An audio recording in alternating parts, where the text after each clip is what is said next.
kenapa saya ikut turun tangan dan kenapa saya memilih Anies Baswedan. Alasannya sebenarnya oke gini.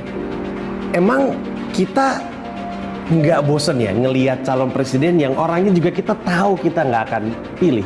Emang kita nggak pengen nih punya calon presiden yang prestasinya tuh bisa kita banggakan gitu. Kalau misalkan orang nanya, oh ya dia pernah ngapain, terus kita bisa ngomong dengan begitu yakin apa prestasi dia. Emang kita nggak pengen dia balik ke masa-masa ketika nih ada orang bilang kita kayaknya melakukan sesuatu terus semua orang mau melakukannya. Emang kita nggak pengen balik ke masa-masa itu? Dan saya percaya orangnya adalah ini gitu. Dan saya yakin kalau misalkan kamu ngelihat video Pak Anies gitu terus dengar beliau bicara, pasti ada sesuatu yang membuat kita pengen bilang ini presiden saya gitu.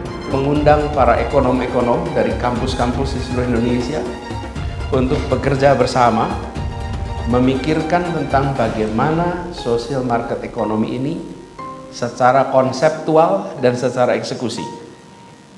Kami kerjasama dengan Jerman, karena Jerman yang sudah melaksanakan konsep ini. Jadi yang unik dalam penanganan ini, dalam konteks di Jerman, penanganan kemiskinan misalnya, kalau di sana itu tidak dikerjakan oleh kementerian yang mengurusin Kesra, tapi kemiskinan itu dikerjakan oleh kementerian yang mengurusin perekonomian. Jadi Menteri Pembangunan dan Kerjasama Ekonomi itulah yang mengurusi soal kemiskinan. Padahal di sana ada Kementerian Sosial dan Tenaga Kerja. Kenapa itu dilakukan?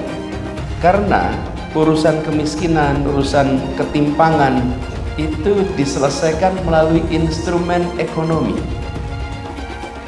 bukan melalui instrumen jejaring pengaman sosial. Dari belenggu oligarki, dari belenggu percukongan, dari belenggu orang-orang yang mengambil rente dari kekuasaan. Nah, mudah-mudahan sosok itu siapapun dia yang menang ya, termasuk Anies Baswedan, itu berbeda dengan kepemimpinan sekarang yang justru tidak membawa Indonesia not going anywhere. Ya berjalan di tempat saja.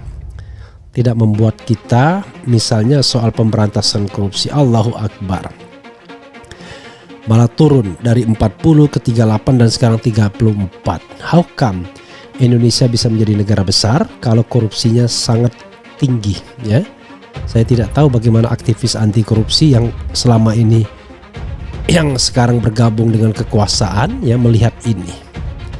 Sebagai contoh misalnya Fajrul Rahman yang dulu sangat getol membela KPK, bagaimana dengan Todung Mulya Lubis yang memang sangat getol dengan membela KPK, bagaimana mereka melihat rezim ini, karena mereka adalah orang yang sama-sama saat ini masih berbulan madu dengan pemerintahan saat ini.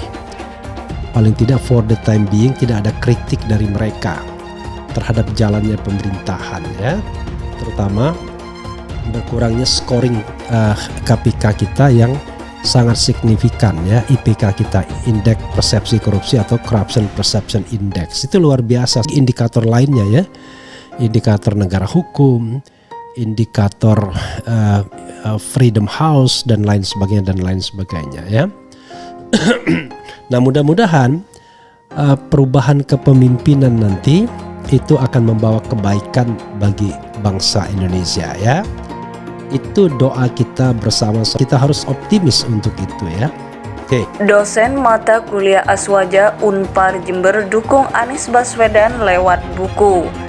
Dikutip dari berita jatim.com, Jember, Muhammad Eksan, dosen mata kuliah Ahlus Sunnah wal Jamaah Universitas PGRI Argopuro Unpar Kabupaten Jember, Jawa Timur, mendukung kandidat Presiden Anies Rashid Baswedan melalui buku. Buku berjudul Kerikil di Balik Sepatu Anies itu diterbitkan Pustaka Pelajar Yogyakarta tahun ini dengan tebal 196 halaman. Ada 3 tokoh akademisi dan jurnalis yang memberikan kata pengantar, yakni kolumnis Isa Ansori, dosen Universitas Jember Muhammad Iqbal, dan jurnalis senior Dimam Abror Juraid. Buku itu sudah diserahkan langsung ke Anies oleh Eksan. pada 19 Maret 2023. Saat itu Anies sedang berkunjung ke Surabaya. Buku ini bagian dari apresiasi saya terhadap gagasan, kebijakan, dan rekam jejak Anies Baswedan dalam memimpin DKI Jakarta. Gagasan, kebijakan, dan rekam jejak itu ditarik dalam konteks kontestasi pemilihan presiden 2024, sehingga arahnya ke sana. Bagian dari untuk melakukan analisis data dan seterusnya mengenai Anies, kata Eksan Selasa 11 April 2023. Menurut Eksan, Anies banyak disalahpahami orang. Buku itu menunjukkan bahwa proses pencalonan Pak Anies tidak mulus. Dia menghadapi kerikil-kerikil yang jadi batu sandungan. Sejak memimpin DKI Jakarta, dideklarasikan Nasdem sampai pembangunan koalisi, katanya. Dengan bukunya, Eksan ingin membantu publik lebih memahami gagasan, kebijakan, dan rekam jejak Anies. Apakah benar yang dipersepsikan publik? Misalnya politik identitas, bahwa yang bersangkutan dikendalikan ideologi tertentu. Misalnya yang bersangkutan tak akan melanjutkan proyek IKN, Ibu Kota Nusantara, Jokowi. Itu semua terjawab di buku itu, katanya. Buku Eksan tak hanya menjelaskan apa yang tampak, tapi juga yang tersembunyi di balik gagasan, kebijakan, DNA rekam jejak Anies. Ia menelusuri alur filosofi yang jadi dasar pemikiran Anies. Itu semua dituangkan dalam buku tersebut. Soal jalan keagamaan, jalan keadilan, jalan pendidikan, jalan kesejahteraan, jalan kekuasaan, jalan demokrasi, dan jalan perjuangan hak. Pahami Anies apa adanya, tidak perlu berlebihan dan tidak perlu berpura-pura. Baca buku itu sebagai sebuah fakta, dan fakta dibaca dengan objektif dengan menggunakan nalar yang logis, tidak melibatkan bias kepentingan cinta yang berlebih dari lovers maupun haters, kata Eksan. Buku itu sudah diserahkan langsung ke Anies oleh Eksan pada 19 Maret 2023. Saat itu Anies sedang berkunjung ke Surabaya. Buku ini bagian dari apresiasi saya terhadap gagasan, kebijakan, dan rekam jejak Anies Baswedan dalam memimpin DKI Jakarta. Gagasan, kebijakan, dan rekam jejak itu ditarik dalam konteks kontestasi pemilihan presiden 2024. Buku Eksan tak hanya menjelaskan apa yang tampak, tapi juga yang tersembunyi di balik gagasan, kebijakan, DNA rekam jejak Anies. Ia menelusuri alur filosofi yang jadi dasar pemikiran Anies. Itu semua dituangkan dalam buku tersebut. Soal jalan keagamaan, jalan keadilan, jalan pendidikan, jalan kesejahteraan, jalan kekuasaan, jalan demokrasi, dan jalan perjuangan hak. Pahami Anies apa adanya, tidak perlu berlebihan dan tidak perlu berpura-pura.